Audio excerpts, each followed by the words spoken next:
On today's episode, we're going to talk about two characters that have been completely underused by Marvel and are huge fan favorites.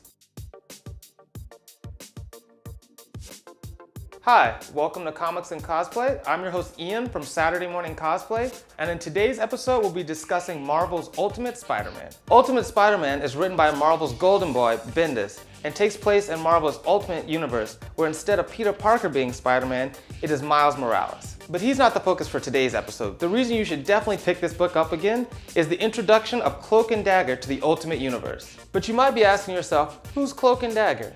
They were a pair of runaway teens who were kidnapped and forced to take experimental drugs that gave them bizarre and strange powers. The pair was created in the 80s and had kind of a hokey backstory, which thankfully has been updated in the new Ultimate Universe. What makes the pair so interesting is their unique and codependent power set. Cloak has the ability to transport villains to an alternate dimension, as well as transport allies. And Dagger has the ability to create blades of light. Unfortunately, Marvel hasn't found a place for these characters. They're usually only featured in Spider-Man miniseries and one-off issues. But thankfully, they found a temporary home in Bendis' Ultimate Spider-Man, and their redesign makes them a perfect costume.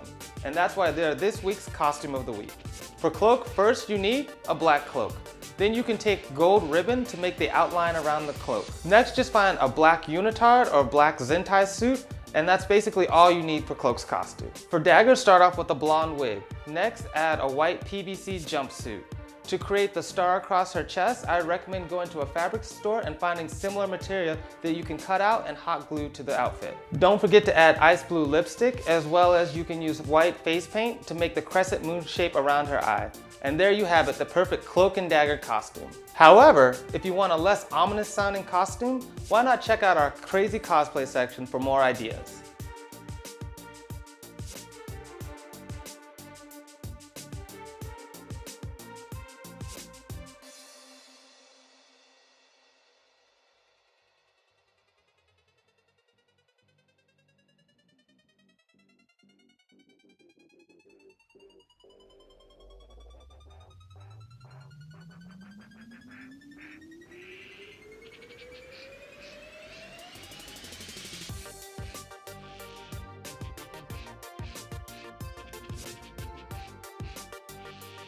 And that's it for Crazy Cosplay. If you'd like to have one of your pictures featured, send us a high-resolution image at crazycozplay@gmail.com, as well as I'll put a link below in the description. So what are your thoughts on Cloak and Dagger? Are they underused, overused, or just right?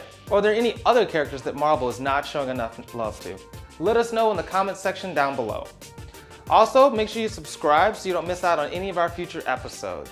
As well as make sure you like the Saturday Morning Cosplay Facebook page, as we're having a big contest and giving away some amazing prizes. And that's it for today's episode. I'm your host Ian from Saturday Morning Cosplay, and as always, I'll see you on the con floor.